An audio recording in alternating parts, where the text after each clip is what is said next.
Oi, Maíra. Oi, Clarissa, tudo bom com você? Tudo jóia, querida. Conta pra gente quem veio nos visitar na nossa tenda hoje. E hoje a gente está tendo o prazer de receber a Melina Mel Araújo, que é mãe da Alice, que tem 7 aninhos, igual a Nara, e também é educadora parental, certificada pela Escola de Educação Positiva em Atuação Consciente. Está fazendo formação com a Laura Gutman também, em Biografia Humana. E é uma pessoa que eu admiro, que eu já acompanho nas redes sociais há um tempo. E é uma alegria tê-la aqui. Eu participo, inclusive, de um grupo que ela tem de leituras no Telegram, que é muito gostoso de escutar as reflexões que ela faz de vários livros, de autores que eu também acompanho. E, enfim, vai ser um prazer, Mel. Muito obrigada por vir aqui na Tenda Materna participar desse episódio. A gente escolheu falar sobre automutilação, porque é um tema que a gente ficou com vontade de entrar depois que a gente fez o podcast com a Flávia Pereira sobre agressividade, que foi um episódio recente, e também depois de ter falado com a Ju Franco, que também está na Escola de Educação Positiva, sobre adolescência, né? E é um tema que a gente tem que olhar com muito carinho, porque realmente ele é muito mal interpretado pelos pais. Então, Mel, eu queria que você contasse um pouquinho pra gente sobre isso, né? Tipo, se a gente for olhar, inclusive, a gente sabe que os estudos apontam que cerca de 20 a 25% dos adolescentes já tiveram algum comportamento autolesivo. E esses números estão aumentando, né? Essa quantidade de jovens que pratica isso. Então, eu queria muito que a gente pudesse entender o que está por trás desse comportamento, que é tão rotulado, mal compreendido pelos pais, pelos educadores. Enfim, o adolescente costuma ser visto de um jeito muito deturpado, né? E a gente queria trazer um pouco assim, o olhar deles, a sensação deles, para que as pessoas pudessem se abrir para isso. Você pode contar um pouquinho pra gente, se quiser terminar de se apresentar, falar alguma coisa mais sobre você? Fica à vontade. Olá, Maíra, Clarissa. Eu quero agradecer primeiro de estar aqui. Estou muito contente, muito honrada de participar desse episódio da Tenda Materna, que eu acompanho e admiro tanto, assim como vocês. E eu sou a mãe da Alice. Essa é a minha principal definição, na verdade, é o que me trouxe para toda essa transformação, que é o que me traz aqui hoje, né? Eu estou aqui hoje porque a Alice me movimentou, me fez ver coisas em mim e a buscar entender o que acontecia com ela e no fim era um reflexo do que acontecia comigo. E aí estamos crescendo juntas. Então, assim, de apresentação é o suficiente. E eu fiz a formação de educadora parental lá na Escola da Educação Positiva, com a Ju, com a Lívia, e aí eu fui para o tema da adolescência junto com a Ju Branco, que é um tema realmente, além de tabu, é muito mal visto. Eu costumo dizer assim, que as crianças, elas vêm com um formato angelical, né? Elas são macias, elas são gostosinhas, então de cara a gente tem uma compaixão um pouco maior, mas quando chega a adolescência, que aí eles começam aquelas mudanças corporais que já estão mais esquisitos, às vezes com a cara cheia de espinha, às vezes bravos, aí a gente não tem mais tanta compaixão. Aí a gente tem a possibilidade de vir com mais dureza com eles, com mais rótulo, com mais violência ali. Em algum momento a gente está subestimando as capacidades deles, quando a gente acha que eles não podem decidir sobre eles mesmos. Em outros momentos, a gente está esperando que eles tenham comportamentos de adultos, de autorregulação, que nem nós temos, né? A gente espera que eles se comportem, que eles não ajam impulsivamente, coisa que o cérebro deles nem é capaz de fazer ainda. Então, esse é um tema que me encanta muito. E aí, em cima disso, tenho estudado bastante e me especializado. E o comportamento autolesivo, sem ideação suicida, ele é um reflexo ali do tamanho da dor que esses adolescentes estão por estarem se sentindo sozinhos, sem acompanhamento. De novo, que a criança, é claro e óbvio para todos que ela precisa de acompanhamento, que ela precisa de ajuda. Já o adolescente, como ele mostra uma vontade de ir para os pares, de ir estar com outros adolescentes, nós pais muitas vezes vão falar assim, não, ele não quer ficar comigo, a gente entende isso, esse movimento, essa necessidade deles de ir estar com outros adolescentes, a gente entende como se isso fosse, eles não precisam mais de mim. E aí eles acabam ficando muito sem acompanhamento. já não receberam na infância aquilo que deveriam ter recebido de verdade. E agora, na adolescência, ficam completamente sem ter com quem contar. E o comportamento autolesivo vem falar sobre isso, sobre essa dor, sobre essa disfuncionalidade nas famílias, sobre essa incapacidade que temos todos da gente se vincular. Eles vêm através da pele mostrar eu quero ser visto. Com certeza, Mel. E olha só que legal, né? Te escutando, me veio um pouco, né? Assim, você está falando, é algo que a gente entende já, mas eu queria que a gente pudesse aprofundar um pouquinho nisso, né? Porque, pelo que você está falando, fica nítido para nós o quanto que a adolescência ela é um resultado dessa infância, né? Do quanto que, de certa forma, por mais que essa criança ela é angelical, ela desperta um interesse genuíno desse adulto para ir em direção a ela, para atender, por mais que a gente compreenda que essa criança é dependente, vulnerável, enfim. A gente sabe também que grande parte das necessidades básicas, elas vão ser invisibilizadas pela maioria dos pais, por todos nós, assim. É um grande desafio realmente ter essa sensibilidade para acompanhar um ser que chega tão conectado com a própria essência, né? Tão amoroso, tão pleno de si mesmo. É muito, muito desafiador fazer esse acompanhamento. A gente sempre está manipulando, a gente está sempre colocando as nossas necessidades na frente das crianças, e muitas vezes ela vai ficando desamparada, né? A gente vai invisibilizando. E aí, quando chega na adolescência, né, eu acho importante a gente frisar aqui, né, que tudo aquilo que foi invisibilizado lá durante a infância, de certa forma, volta com uma força, né? Como se a vida trouxesse uma segunda chance, né? Traz um impulso para que isso venha à tona e a gente, mais uma vez, possa perceber aí essa chance, esse nascimento e tentar se vincular. Só que, como você disse, o movimento que acontece é quase que, ele não quer, porque aquela que era uma criança, agora ela tá grande, ela tá do nosso tamanho, ela tem força para argumentar muitas vezes, né? Ela tem força para ir para o mundo, ela tem uma certa autonomia também, né? Para poder escolher, para poder ir em direção aos pares, como você falou. Então, acaba que a gente se acomoda, né? Como pai, muitas vezes, fala assim, então agora deixa aí, é ele que não quer, exatamente como você falou. Então, eu queria que você falasse um pouquinho mais, né? Que a gente pudesse, antes da gente focar mesmo no comportamento autolesivo, eu queria que você falasse um pouquinho mais sobre a adolescência, sobre a potência dessa etapa, né, de vida que esses adolescentes estão vivendo, né? Eu fiz uma pequena introdução assim, e os desafios também que essa etapa traz para a gente. Eu faço a Escola da Biografia Humana com a Laura, né? Então eu vou citar aqui uma frase dela, que ela fala que a infância é a etapa da vida que a gente vai receber amor. A adolescência é a etapa da vida que a gente vai experimentar a nossa própria forma de amar, para depois, na fase adulta, a gente poder doar, para dar amor, para passar agora para os nossos filhos, por exemplo, né?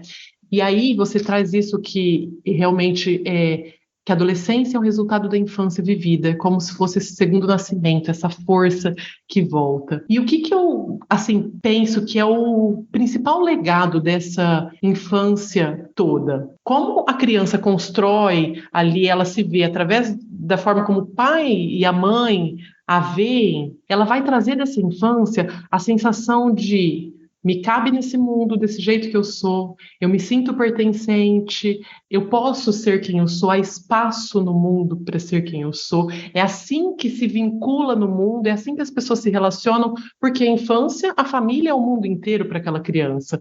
E esse mundo é seguro ou não é seguro? Ela traz isso dentro dela ou ela traz o contrário. Não tem espaço nesse mundo para ser quem eu sou. O mundo não é seguro. Eu preciso ser de outro jeito para receber amor. Eu só recebo amor quando eu correspondo a essas expectativas dos adultos. Eu só recebo amor se eu for bonzinho. Eu só recebo amor se eu não incomodar. Eu só recebo amor se eu não puder colocar as minhas necessidades. Eu só recebo amor quando eu estou cooperando ou eu tenho que lutar muito para receber amor. É esse o principal legado que eu vou trazer da infância. A forma como eu me vinculo com as pessoas dentro da minha família é essa forma que se vincula no mundo.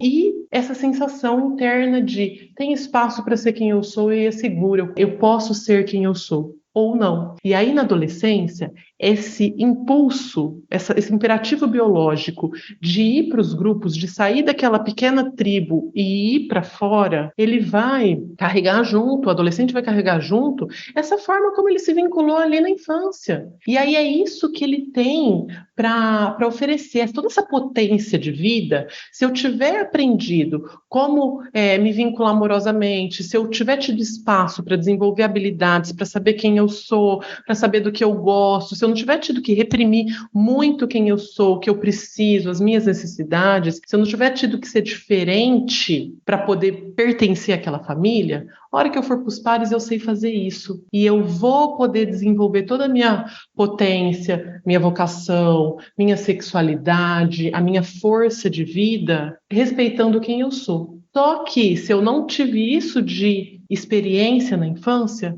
quando eu vier adolescência, vier essa força, essa necessidade de estar com os outros, eu não sei como eu faço isso. E eu preciso e eu não sei fazer. E aí eu vou saindo igual um carro desenfreado, assim, alguém que não sabe dirigir, que você dá um carro na mão de uma criança emocionalmente, porque ela está ali ainda sem os recursos que deveria estar, e ele sai trombando, batendo a cabeça em todo lugar, e quando não, eu vou recolher esse carro e vou falar, não, eu vou continuar dirigindo isso aqui porque você não tem condição, você não está dando conta de fazer isso. A adolescência vem com essa necessidade, esse sentimento, eu lembro da minha, assim, eu queria tudo, eu tinha medo de tudo, e eu lembro de não poder contar nada para ninguém, eu tinha a plena consciência de que ninguém ia me entender, porque é isso que eu trago da infância, quando eu tenho que ser outra pessoa para pertencer àquela família, nas mínimas coisas, a sensação que a gente traz é que ninguém me entende como eu sou mesmo.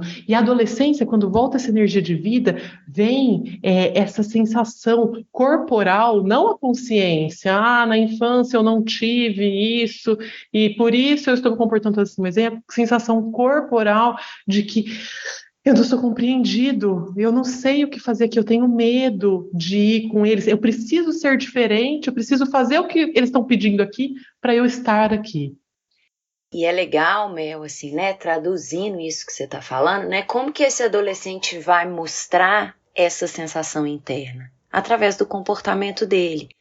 Então, se a gente como pai observa, né, se esse adolescente ele tá lutando o tempo inteiro, né, e aí o nosso julgamento é, ai, que menino agressivo, que menino rebelde. Mas se eu olho para isso, gente, ele tá lutando, ele tá usando a agressividade dele para defender as próprias necessidades, para defender a sua dignidade. Eu vivo isso muito com o João. Né, me percebo extremamente controladora e o quanto que ele tem que usar da agressividade para defender as necessidades dele. E quando eu tô no meu centro e consigo perceber, geralmente, assim, todas as vezes, ele tem razão no que ele tá falando. Então, quando a gente compreende essa dinâmica, a gente começa a decifrar esses comportamentos dele justamente como um reflexo dessa experiência infantil. Então, aquele adolescente que tá no quarto, que tá só na tela, que não quer sair ali do quarto. O que ele tá me contando, né? Como que ele tá se sentindo sozinho? Como que esse comportamento fala dessa sensação de abandono, de solidão, do medo de ir pro mundo e de se vincular e de experimentar a si mesmo? O quanto que ele já desistiu. Esse adolescente que ele tá, né, tendo um comportamento autolesivo, o que isso tá me contando, né? Por que ele precisa de se cortar, de se agredir, né, de se ferir para sentir vivo, para sentir que a vida tem algum sentido, para sentir esse pulso de vida. Então, quando a gente começa a olhar para o comportamento, ao invés de julgar e rotular e colocar, né, as nossas impressões, a nossa incapacidade, a gente para e fala assim, o que esse comportamento ele quer me dizer?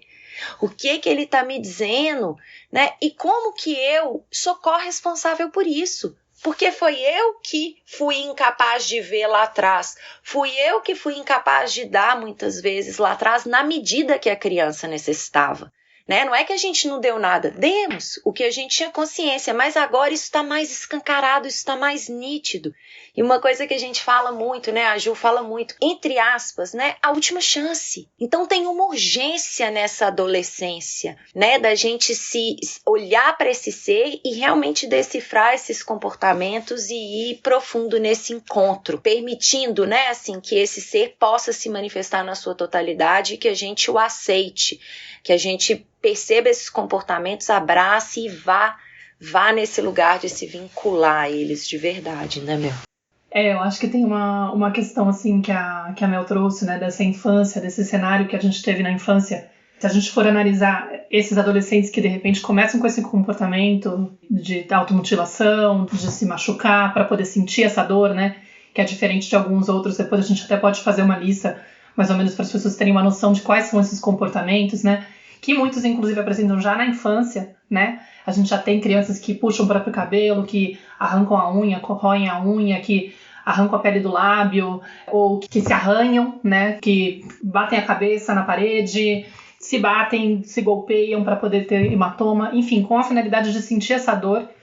E por que isso acontece, né? Isso é muito doido, porque se a gente for pensar a forma como a gente foi educado, né? Essa educação tradicional, ela tem muito esse apagamento das emoções. Eu acho que esse é um ponto que me chamou muita atenção quando eu comecei a estudar sobre esse tema, porque isso é um reflexo de uma criança que praticamente foi treinada a engolir as emoções dela, a não manifestar, né? E inclusive, isso até explica, de certa forma, por que tem mais mulheres que passam por isso, que têm esse tipo de comportamento, do que meninos. Porque, de certa forma, a gente é mais reprimida na raiva, né? Por exemplo, na agressividade, ela é vista como muito feia para a menina.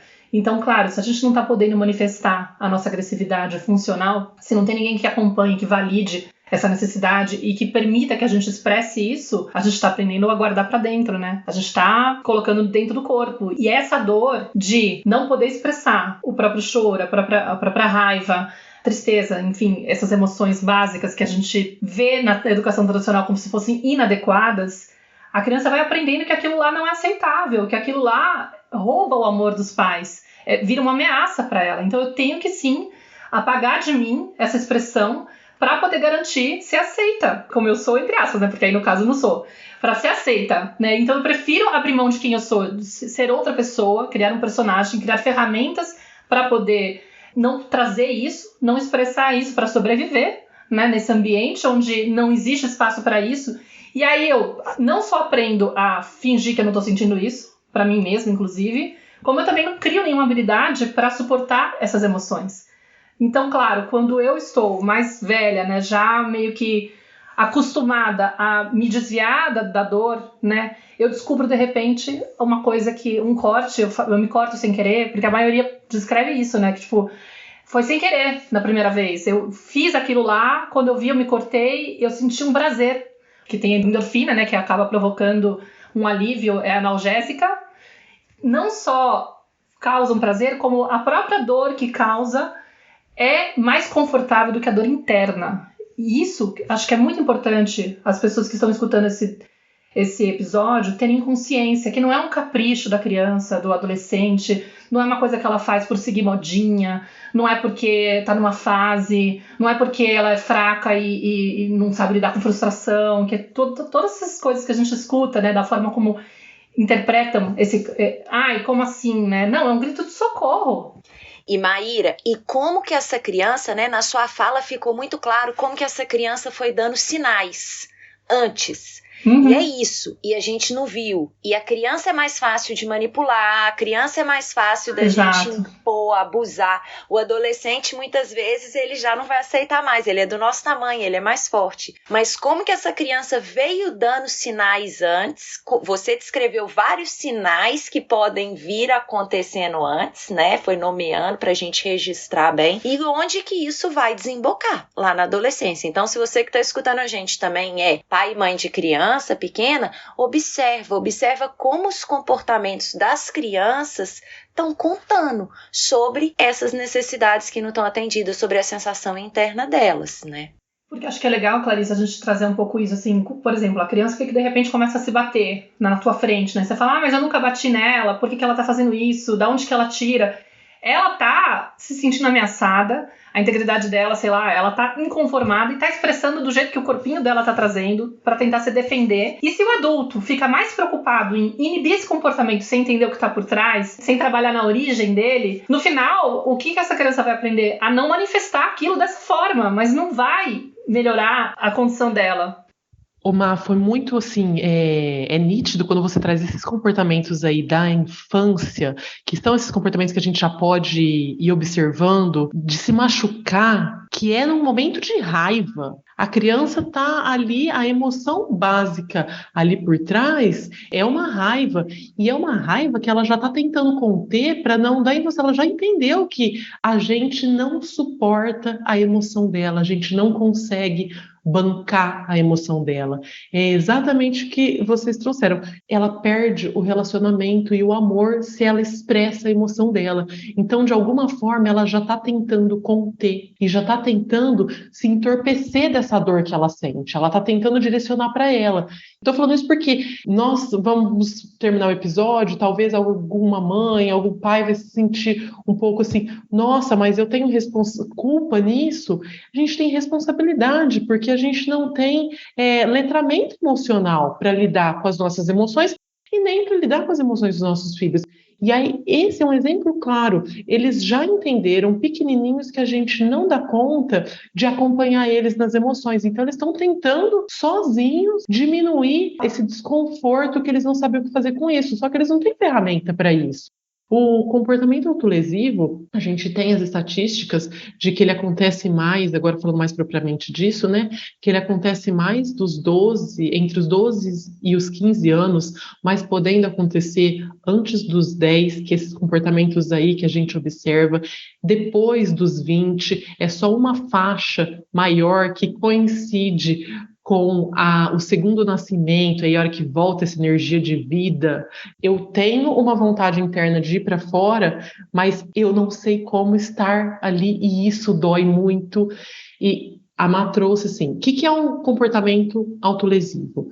É um comportamento intencional de agressão contra o próprio corpo, é uma atitude deliberada de se machucar com uma finalidade. Então, há um rompimento de pele, um hematoma, um sangramento, é para causar dor. Porque quando eu me inflijo essa dor, o meu corpo libera opioides endógenos e isso causa uma anestesia. Então, eu anestesio essa dor psíquica, esse sofrimento, e estou com uma dor controlável. Agora eu tenho algum controle, porque a dor da carne eu controlo um pouco, que eu mesmo que estou fazendo, porque a dor da alma eu não sei lidar, e eu estou sozinho com ela.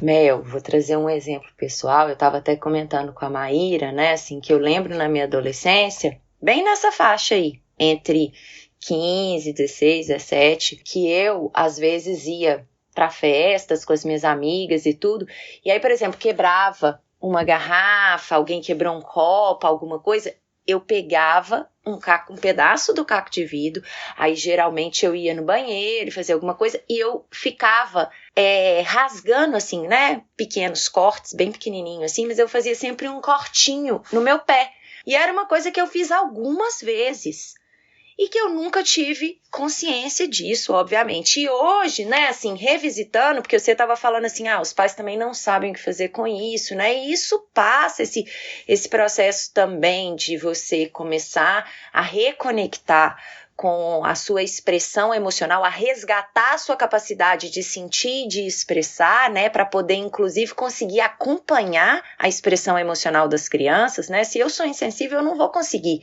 A raiva dela vai me tomar de tal forma que eu vou querer acabar com aquilo, vai acessar a minha própria raiva e eu vou querer também reprimir a dele, porque eu não dou conta de lidar, né? Então passa por um processo de autoeducação. E nesses meus processos terapêuticos que eu tô sempre fazendo e buscando, recentemente eu me lembrei disso, desse comportamento autolesivo que eu tinha. E eu percebi, a partir do momento que eu comecei a registrar que mesmo sendo uma adolescente, que aparentemente eu tinha muita liberdade, porque minha mãe nunca foi de me de me falar, você não pode ir. Eu viajava muito com as minhas amigas, eu ia muito pra festa, eu tava sempre dançando, mas eu tinha muito medo de me relacionar. Eu afastava os homens, eu ficava muito dentro, assim, né? A minha mãe não precisava de, entre aspas, colocar limite e falar, você não pode viajar, porque eu mesmo me colocava, eu era extremamente dentro ali do trilho. E para me sentir viva, né, eu não me permitia vincular de verdade com as pessoas. Eu ia nos ambientes, mas eu não me entregava à experiência, a esse fluxo da troca real. E eu comecei a perceber o quanto que esse comportamento me contava, me afirmava sobre a minha sensação de abandono, de vazio, de solidão que eu sentia. E o medo de ir ao encontro do outro, de me vincular de verdade, de sentir prazer nesse encontro, de me deixar ser vista por esse outro. Então, é muito importante, né, a gente fazer esse processo de olhar para a nossa própria história, porque a gente vai entender isso com força. E aí, eu não consigo mais não sentir a dor do meu filho, porque eu senti a minha também, né? Eu compreendi, eu vou sentindo, eu vou abrindo espaço para organizar esses registros que antes estavam inconscientes aí nessa história, né? Por trás de eu sempre tive liberdade, minha adolescência foi ótima, né? Minha infância foi ótima, mas quando a gente vai olhar, peraí, nossa, mas eu me cortava, por que eu me cortava? Né? Qual que era a finalidade? Eu sei explicando, né, que traz prazer, né? Fica mais claro ainda. Cláudio, eu queria retomar que eu falei, assim, da definição que é um comportamento intencional para aliviador, mas muitos começam, assim como a Maíra trouxe, que sem querer eles se cortaram, se machucaram e aí dali perceberam algum prazer. E isso conversa muito com a falta de ferramentas de como lidar com as emoções. Ele falou, cortei, senti um prazer, senti alguma coisa ali. Viva, né? Senti alguma coisa viva e agora quero continuar fazendo isso. Mas essa intencionalidade de se machucar não significa que é um comportamento que eles, estou escolhendo fazer e agora escolho parar. Isso é muito importante de dizer, porque o comportamento autolesivo é uma escolha de se machucar, mas é um reflexo de uma dor muito grande e de um cérebro que não tem outras ferramentas para se autorregular, porque se ele tivesse, ele faria. Não só um cérebro, mas também não tem um adulto para corregulá-lo, né? Porque a autorregulação não é possível para crianças e adolescentes devido à imaturidade cerebral. Então, além de eu não conseguir me autorregular, que nós adultos, se a gente, né, trabalhar muito, né? Porque como a gente também não foi corregulado, hoje é muito desafiador da gente conseguir se autorregular, né? Mas com muita terapia, com muita intimidade e aprofundamento nas nossas emoções, a gente começa a conseguir de alguma maneira. Mas a criança e o adolescente, nem capacidade fisiológica, maturidade neurológica eles têm. Então é isso, né? Eles precisam dessa corregulação ainda, inclusive o adolescente. E essa corregulação, assim, quando a gente sente alguma coisa, quando a gente fica com medo, quando a gente tem algum problema, quando a gente se sente ameaçado, o corpo inteiro mobiliza, a gente fica cheio de hormônio. E essa corregulação liberou, passou, essa contenção. Isso daí é a corregulação, que esse é o nosso papel com eles. E a Maíra também trouxe aqui no comportamento autolesivo que ele não é uma modinha, mas ele tem sim um componente de contágio, no sentido de que os adolescentes que estão ali vendo outras, com quem que eles não aprenderam conosco formas de se autorregular, de se corregular, eles não têm a nossa ajuda para corregular. A gente não deu ferramentas para lidar com as emoções de forma saudável. Eles vão aprender com quem eles estão se relacionando. Por quê? Porque eles também têm essa dor. E porque estão buscando pertencimento, né? Também. Então, nesses grupos, né? Finalmente, aqui eu me identifico com um grupo, eu sou visto, né? E as pessoas entendem a minha dor, fazem como eu. Então, claro que vai acabar contagiando nesse sentido, né? Porque, poxa, se ninguém me ensinou a me autorregular lá atrás, se eu não tenho essa capacidade, e aí eu descubro uma fórmula secreta, né? Vou copiar, ainda mais numa época que eu tô olhando pra fora, né? Tô tendo essa possibilidade de ir pro mundo e encontrar esses pares que já não são mais esse núcleo familiar. Eu acho que tem um pouco dessa percepção também, né? Dessa tomada de consciência na adolescência por conta desse sair de casa e dar-se conta do desamparo que você viveu, de reconhecer realmente como que foi a tua infância, o desamparo que você viveu na infância e falar, uau, então isso daqui, na verdade, que eu vivi, teve muita violência, teve muita invisibilidade, eu aprendi a ser invisível, então agora eu quero tentar ser de outra forma. E eu quero pertencer, sentir um pertencimento, né? Então acho que acaba reforçando um pouco por conta disso. A Clá falou que ela não precisava de mais ninguém para controlar, para reprimir ela, porque ela já tinha isso muito interiorizado. Então, isso também é um dos fatores de, por dentro eu sinto uma coisa que eu não entendo, que me move para um lugar, mas eu já tenho mecanismos para eu me segurar aqui, para eu tentar me controlar, então eu mesma, eu me corto, para eu não sentir o que eu sinto dentro. Eu me lembro muito desse apagamento na minha adolescência. Eu fui essa criança boazinha, bem comportada, e quando eu cheguei na adolescência eu me reconheci um pouco na fala da Clarissa. Eu sentia muito medo desses desafios, né? Sei lá, fui beijar na boca muito tarde, aquelas coisas, né, da paquera, tudo me deixava muito ansiosa, tensa. E aí eu lembro de, às vezes, a molecada chamava pra sair e eu falava, mãe, fala que você não deixou. Eu não queria ir, entendeu? Eu mesma pedia pra ela ser a minha desculpa. Porque eu não tinha nem coragem de falar pro pessoal, imagina, né? Confessar, não quero ir. A louca, não. É fácil deixar, fingir que foi a mãe. Mas, de certa forma, devia ser uma coisa construída, né? Entre nós duas. Com certeza. Era tão leal a essa mãe, né, que eu não conseguia nem sair dali, né? Era tão forte essa força, assim, que eu não me permitia nem sair, assim. Até sair de casa era assustador.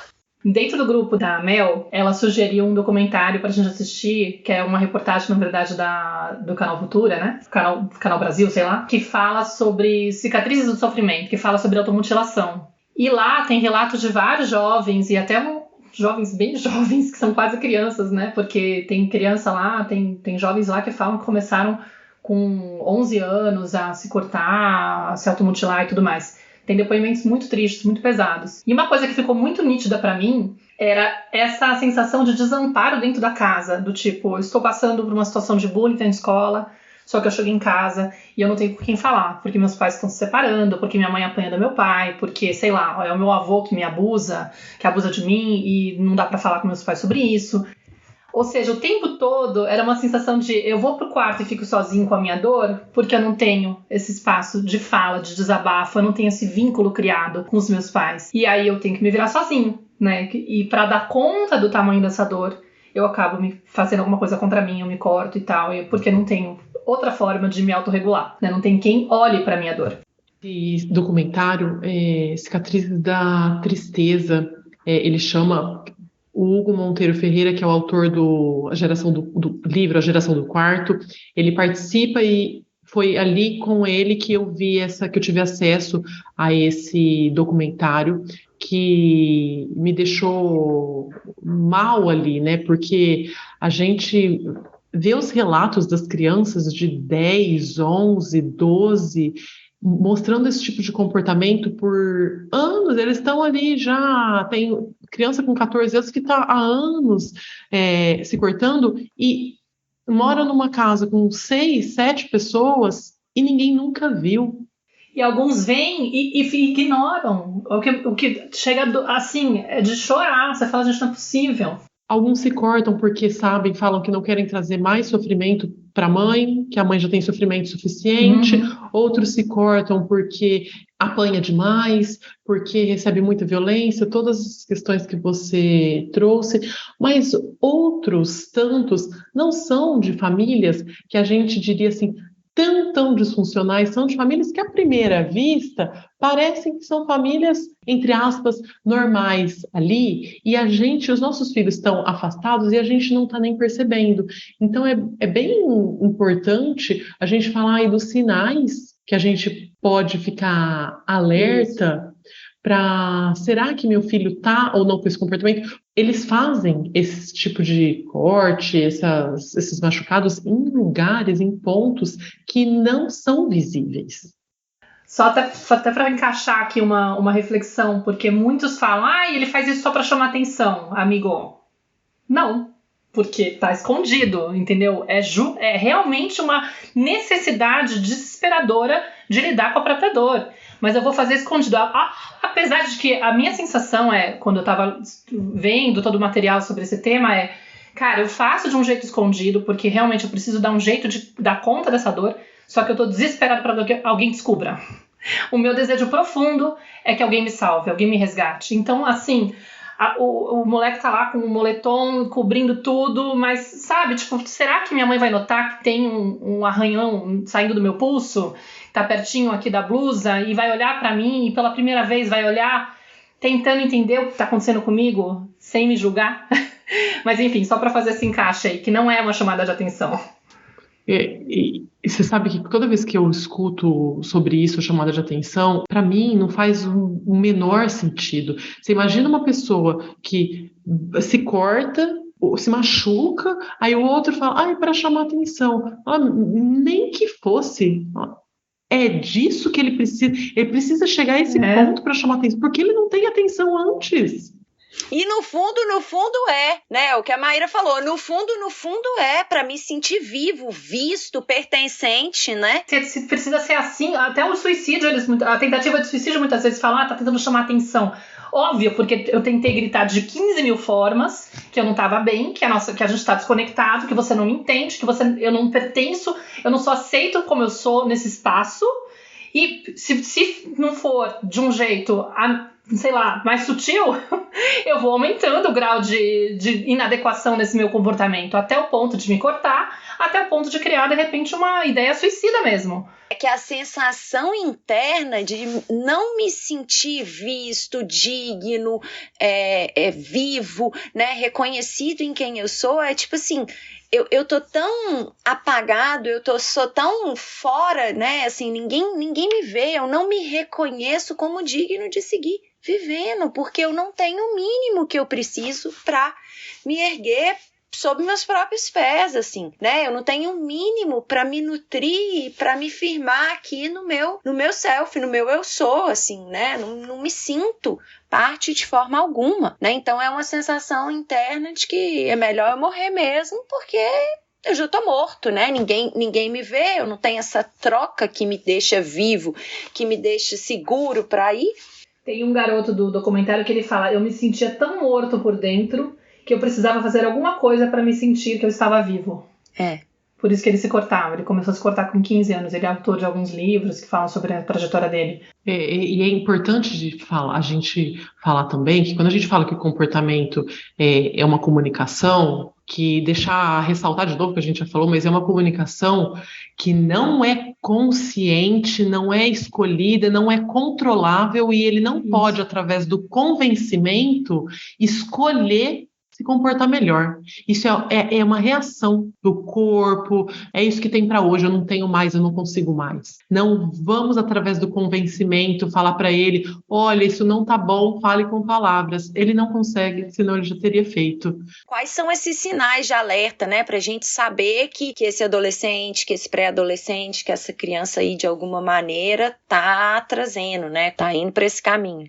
Os sinais que a gente pode observar são moletom, estão usando roupa, calça, se tampando, tá calor e eles estão com moletom, aparecem hematomas, falhas no cabelo em lugares não visíveis, umas desculpinhas esfarrapadas por machucados que de repente aparecem como umas coisas bobas, me machuquei, trombei, reclusão, o adolescente está muito isolado, o adolescente não quer sair, não sai do quarto, não sei se eu esqueci de algum. Mas a principal questão, eu acho, a gente perceber, fazer uma revisão interna, porque eu acho que a gente consegue responder isso, como está o nosso relacionamento? Eu sei o que está acontecendo na vida do meu filho emocionalmente, porque é claro que de um adolescente a gente não quer controlar a vida dele, se eu sei exatamente tintim por tintim o que está acontecendo com a vida dele, isso é um sinal de alerta também, porque não deveria estar desse jeito. Querer a gente quer, mas é bom que a gente não queira tanto, porque ele está indo mesmo, né, assim, de certa forma. Exatamente, mas a revisão interna eu confio de que se ele estiver emocionalmente ali angustiado, ele vem para mim. A gente tem um vínculo, meu vínculo é suficiente para ele se sentir confortável, ele confia que ele pode contar comigo se ele tiver com dor, porque se a resposta para isso for não, isso já é um sinal de alerta, que ele vai arrumar outros meios. Por isso que é tão importante a gente construir isso desde trás, né? Fica super cristalino quando a gente olha dessa forma, porque quando a gente meio que manipula a criança, porque no fundo a gente faz isso, para que ela iniba o sentir dela, Porque nós ficamos desorganizados diante de um ataque de raiva, de um choro descontrolado. E a criança vai percebendo que aquilo lá toca, incomoda. Ela fala, eu não quero deixar a mamãe assim, entendeu? Ela vai aprendendo a apagar aquilo. De certa forma, ela vai aprendendo, nesse espaço eu não tenho como ser. O vínculo não está criado. E aí ela vai se afastando. Para quando ela tá desse jeito, eu encontro outra forma, eu escondo, ou eu percebo que não é aqui com essas pessoas que eu vou fazer esse tipo de troca. É muito perceber essa solidão assim, que a criança vive na infância, por perceber que não tem esse espaço para ela poder ser ela mesma no próprio ambiente, que ela tá nesse núcleo, ela tá com uma coisa muito restrita quando ela é pequenininha, né? Aí ela vai para esse mundo aí com essa referência de como que eu me vinculo com o mundo, da forma que eu aprendi em casa. Se lá eu não tinha espaço, dificilmente eu vou conseguir ser eu mesma e me expressar com liberdade lá fora também, né? Eu simplesmente trouxe pra dentro. Porque acho que é legal também essa coisa do mostrar a diferença, né? Essa agressividade que a gente aprende a conter. Ou eu volto pra mim mesma, ou eu volto pro mundo. Então tem gente, sim, que vai conseguir, de repente, extravasar de uma forma inadequada, ter esses comportamentos mais explosivos, ser uma pessoa raivosa. E a gente tem lá a biografia do Hitler e da Christiane F., que foi explorada no documentário da Escola da Educação Positiva, né, que vocês fizeram, maravilhoso, sobre a criança invisível, o segredo da criança invisível. Você vê a diferença dos caminhos que essa agressividade pode ter no corpo da pessoa, mas não tem como você apagar essa agressividade, né? Como a gente gostaria, como adulto gostaria de, ai meu Deus, eu queria muito que meu filho nunca sentisse essa vontade de se defender e ser agressivo, né? De jogar essa raiva pra fora. Não tem como ela sumir, ela não vai desaparecer, né? Por mais que você tente controlar, manipular a criança, fazer qualquer coisa para que ela pare de manifestar. Ela vai aprender a não manifestar e aí ela pode se voltar contra si ou se voltar contra o outro, né? São esses dois caminhos aí que a gente explorou um pouco lá no episódio com a Flávia, essa explicação, né? Mas acho que é interessante de falar. Talvez, Mel, a gente possa também explorar um pouquinho o que a gente pode fazer uma vez que a gente detecta, né, tudo isso. Qual que seria o caminho? Vamos supor que estou aqui com uma mãe ou um pai escutando e falando, meu Deus, meu filho está passando por isso, ou eu já estou sabendo, ou pode ser que seja isso pode explicar muita coisa. E aí, como que a gente faz para poder se aproximar desse adolescente, né, que a gente percebe que está passando por isso, como pai, como mãe, ou até como educador, de repente, para poder apoiar, para que, de repente, ele possa encontrar aí também esse caminho de conseguir encontrar outras formas de lidar com essa dor. Eu acho importante a gente sempre manter vivo que eles têm as ferramentas que a gente entregou e que o comportamento autolesivo, ele vem de uma dor, daquela sensação de que não me cabe aqui do jeito que eu sou, tá doendo demais, eu me sinto desamparado e sozinho, não tendo com quem contar. Então, assim, falando desse jeito, o que fica claro, né? A gente precisa fazê-los acreditar que eles têm com quem contar, que eles podem contar conosco. Só que para fazer isso, é claro que a nossa intenção desde a infância foi fazer isso. Eu acho que o primeiro passo é a gente conseguir reconhecer as nossas limitações. Esses comportamentos, eles vêm de crianças mais sensíveis que elas não puderam abrir mão ali tanto de quem elas são, dói demais abrir mão de quem elas são.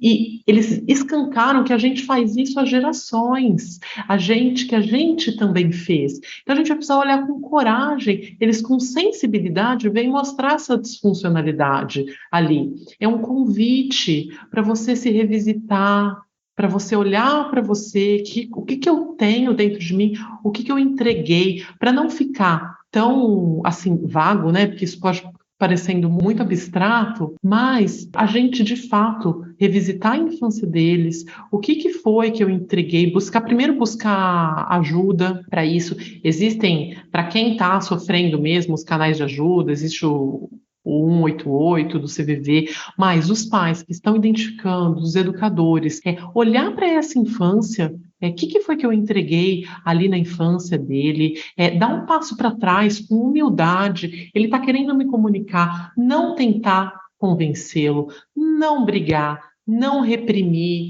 não gritar. Tem pais nesse documentário que a Má cita, que inclusive fala que a minha mãe descobriu e me bateu para eu parar. Certamente não é falta de repressão. A gente olhar o nível de repressão que a gente entregou, a gente olhar o nível de repressão que a gente tem conosco mesmo, porque a gente dá para eles o que a gente tem com a gente, e acompanhando nesse sentido de não é sobre mim, é sobre mim, sobre o nosso relacionamento, eu vou ter que melhorar o relacionamento, mas a dor é dele agora. Se eu for olhar isso, o meu filho está com um comportamento assim e é por minha causa, agora eu vou sofrer mais do que ele, eu vou aumentar o sofrimento dele. Então a gente olhar com muita coragem, a gente é adulto, consegue ter recurso, se eu precisar, eu consigo ir buscar ajuda, ele que não consegue buscar ajuda, a ajuda dele sou eu.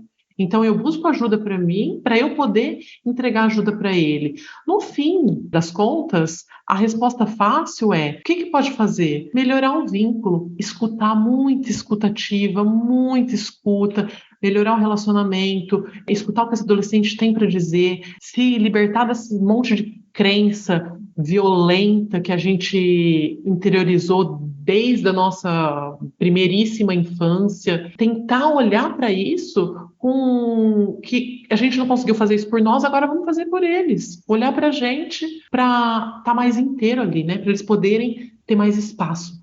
E, gente, vocês que estão escutando aqui, né, assim, essa busca de ajuda que a Mel tá falando, muitas vezes, né, vai ser, às vezes, através de uma terapia, né, principalmente com um psicólogo que tenha um olhar, né, sensível para a infância, que realmente compreenda isso tudo que a gente está trazendo, mas muitas vezes pode ser com um educador parental como a Melina, especializado em adolescência, né? A Mel faz esse trabalho com excelência, ela é uma pessoa que também está se formando com a Laura Gutman dentro desse caminho da biografia humana, então ela tem um olhar do quanto que a nossa história de vida, né? Ela também deixa marcas, deixa feridas, e é a partir desse olhar, desse formato, né? Desse lugar que a gente aprendeu a ver o mundo, a ver a si mesmo, que a gente vai interagir com os nossos filhos e vai certamente, se a gente não está atento, consciente e buscando essa ajuda para tomar consciência desses padrões, a gente vai reproduzir com os nossos filhos. Então nós super indicamos, né, Maíra, o trabalho da Melina, porque é isso mesmo, né? Eu preciso de silenciar internamente, né? Olhar, cuidar, abraçar as minhas dores, silenciar todo esse discurso enganado, essa falta de clareza, essa confusão mental, né? Para que eu possa de verdade me aproximar e ver aquele ser que está diante de mim, ver ele para além das minhas interpretações, escutá-lo. Eu vou dar um exemplo aqui, né? Ontem com o João, eu peguei ele na escola e ele tinha futevôlei à tarde. Aí ele falou assim: mãe, tava jogando basquete na escola hoje e eu acho que eu pulei 2 vezes e eu distendi a minha coxa. Na primeira deu uma doída, na segunda puxou mais forte. O João tem 14 anos, né?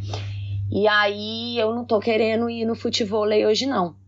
Aí na minha cabeça já falou assim: vem o João inventando desculpa para não ir no futevôlei, porque é uma peleja para esse futevôlei, né? Aí eu falei: puxa vida, e eu vou dar aula a tarde inteira na escola, né? O Lucas já estava na casa de um amigo. Falei: eu vou dar aula a tarde inteira, ele vai ficar no celular a tarde inteira, porque eu não vou poder estar com ele. Que meleca, né? Ele, em vez de ir pro futevôlei, vai. Aí já senti, engoli aquele quadrado ali, falei: filho, mas tem certeza que não dá pra você ir e tal? É na areia, vai ser legal. Não, mãe, não tô conseguindo. Ele tava até meio mancando mesmo.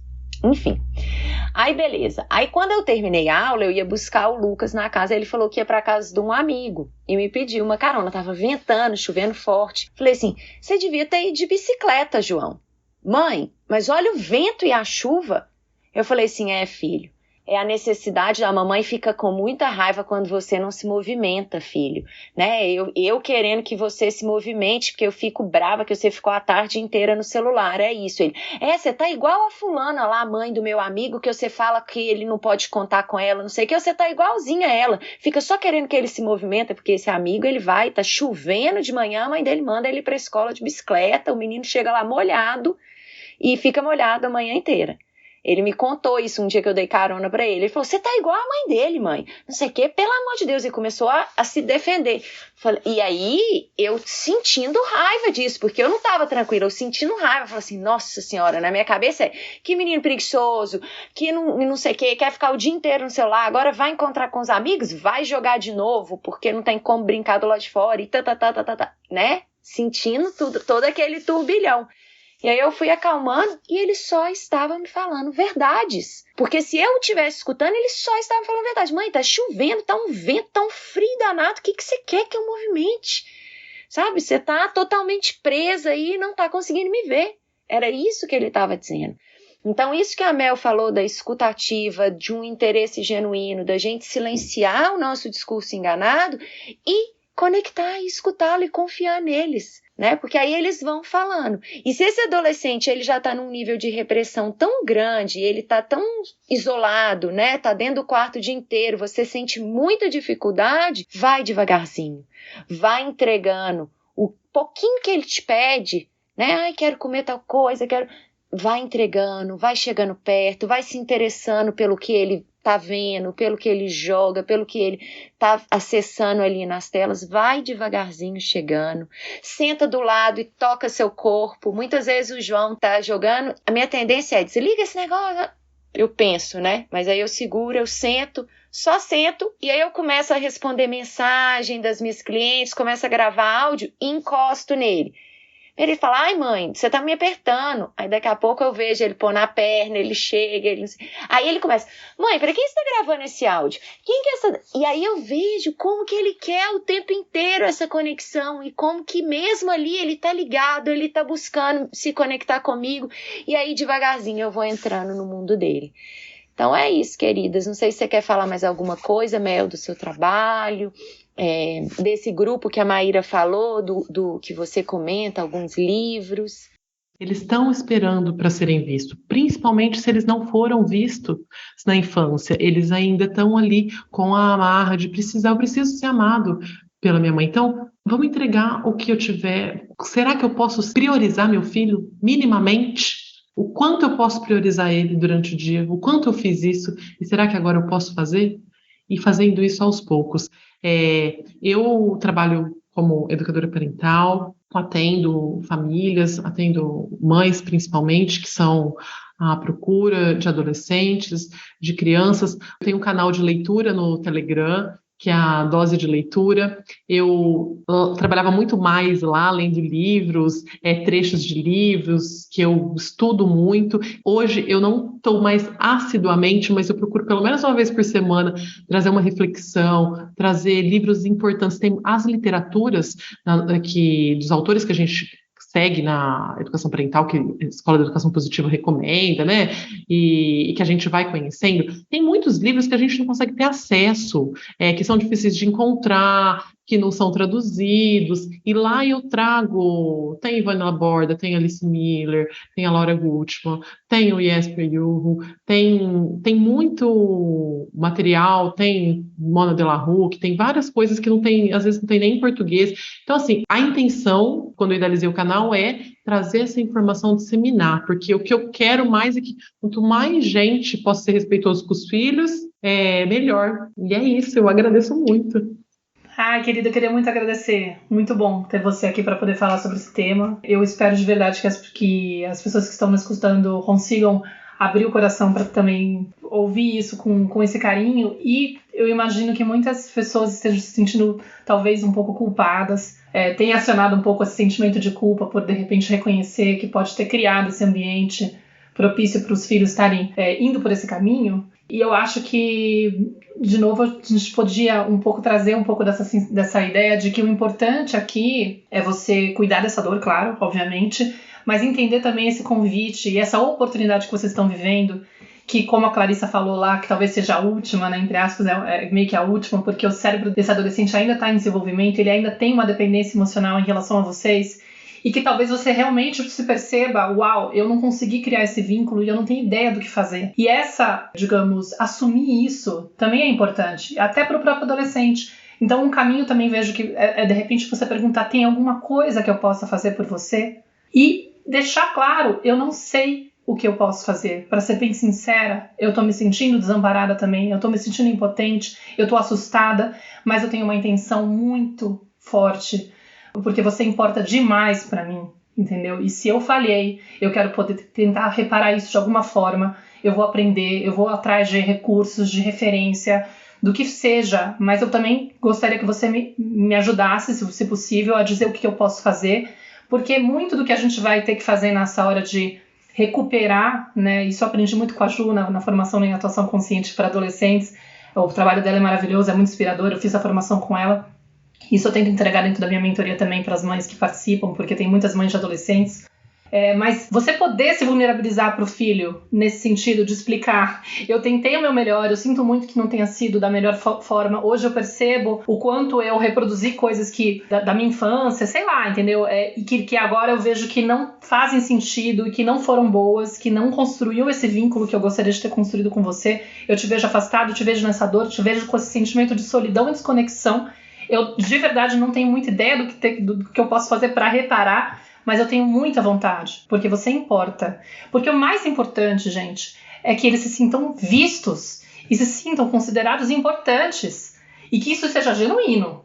Não é só uma fala pronta que você vai trazer de uma conversa com a educadora parental, com a psicóloga. O que eu tenho que falar para poder funcionar, para que ele pare com isso? Não é isso, gente. Não é conseguir inibir o comportamento. É realmente se abrir para descobrir por que eu tenho essa incapacidade de criar vínculo com meu filho. Onde foi que eu perdi essa capacidade? Porque o ser humano vem para vincular, entendeu? A gente se fechou para se proteger. E se eu me fechei para me proteger porque ninguém me entendia lá atrás, eu não vou conseguir nem com os meus filhos me vincular. É muito difícil entregar aquilo que eu não recebi. Então, é um convite sim, né? Então aproveita que ainda tem essa oportunidade e tenta enxergar com carinho isso, com esse olhar um pouco mais otimista de não ficar só olhando para aquilo que, ai meu Deus, olha só o que eu provoquei. Mas nossa, então a vida tá me entregando uma oportunidade de ouro de descobrir como é que eu faço para construir vínculo. Sensacional, Mar. É isso, né? A Mel colocou aqui pra gente, né? Ir para esse lugar mais humilde e reconhecer que a gente não tem que saber tudo, né? Que a gente vem muito ferido da nossa própria experiência infantil, mas que esse encontro com os nossos filhos que estão próximos da natureza deles, né? Da nossa natureza humana, refresca também e reaviva a nossa própria humanidade, a nossa própria natureza. Então é isso, é ver tudo isso que a gente está trazendo como uma grande oportunidade da vida, né? Porque o encontro com os nossos filhos é uma oportunidade da gente seguir evoluindo.